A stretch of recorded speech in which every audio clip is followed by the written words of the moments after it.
Hello mga ka-idol! For today's video, ipapakita ko po sa inyo yung mga materials na gagamitin natin para sa ating bouquet. Yan, meron po tayong cellophane na plastic para sa ating bouquet.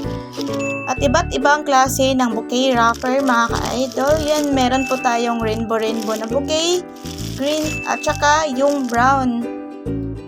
At newspaper na bouquet wrapper mga ka-idol.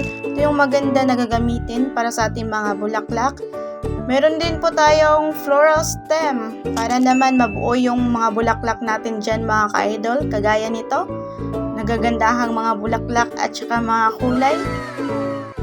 Tsaka mga ka-idol, meron po akong ginawang bagong bulaklak, anthurium flower. Request po yan ng aking mother-in-law. So gagawin natin yan mamaya mga ka-idol. Yan, i-flex po natin mga ka-idol yung mga gagamitin kong pang background or flat lay background mga ka-idol. So mga stick, marami tayong mga barbecue stick dito. Yan yung gagamitin natin mga ka-idol para sa ating chocolate bouquet.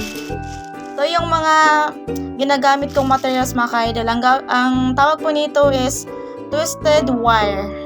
Meron din tayong heat gun at saka floral tape. Yun, mga pera-perasong mga twisted wire yung mga ginagamit ko dyan mga ka-idol. Meron din po tayong tools na gagamitin mga ka-idol para pangputol ng ating floral stem. Meron din po tayong maliit na barbecue stick para sa ating chocolate bouquet. Dahil wala po tayong pasok sa work ngayon mga ka-idol, gagawa po tayo ng ating paninda. Gagawa po tayo ng bouquet flower. Ayan, may thank you card pa tayo. Maraming salamat po mga ka-idol sa palaging pagsasubaybay sa Christmas Vlog.